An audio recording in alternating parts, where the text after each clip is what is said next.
Pamirsa, patepang deui sanusim kuring Putri Astrid Pelisa di Kilas Warta. Menyajikan informasi anu pasti aktual jeung faktual 7 Februari 2022. Pamirsa, pandemi COVID-19 parantos ngalanda di dunia atos leuwih ti sataun katukang. Mung ayeuna di sababaraha hiji sakola tos mulai lebet sakola normal deui.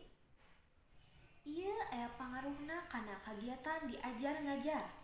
Nagara ieu teu terkecuali.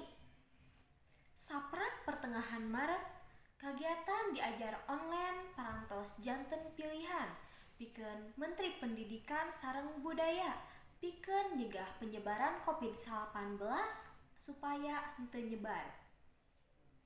Sapertos di salah sahiji sakola ieu, di dieu tos aya Andre Saipul, ku abdi disanggakeun. Hatur nuhun ka Putri Astrid, ayeuna abdi tos aya di lokasi. Tos katingali seueur barudak anu ngalaksanakeun kagiatan sakola tatap muka. Ayeuna urang taroskeun pendapat ka salah sahiji murid anu tos aya di lokasi. Hayu.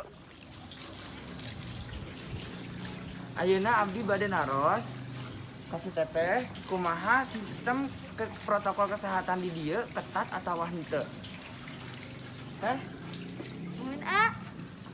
Muhun di sekolah ieu mah tos nerapkeun protokol kesehatan anu tos dianjurkeun ku pemerintah. Sapertos ngawasuh panangan, nganggo masker, upami bade lebet dicek suhu heula sapertos kitu Oh iya, hatur nuhun. Sami-sami. Salah sahiji contoh anu ngalaksanakeun sakola tatap muka nyaeta SMA Negeri 1 Jampang Tengah anu perenahna di Jalan Panumbangan, Desa Cijulang, Kecamatan Jampang Tengah, Kabupaten Sukabumi.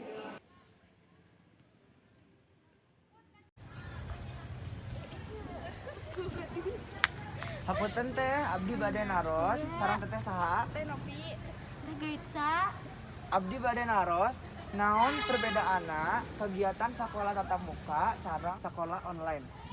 Kami anu abdi rasakeun ari sekolah online mah bosen, ari sekolah tatap muka mah resep, patepang sareng rerencangan, sareng guru, dipasihan uang, dipasihan acis kanggo jajan. Hatur nuhun mung sakitu nu ku abdi bisa dilaporkeun di lokasi.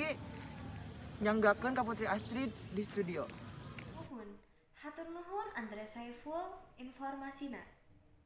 Pamirsa, sakitu warta anu tiasa ku simkuring didugikeun dinten ieu.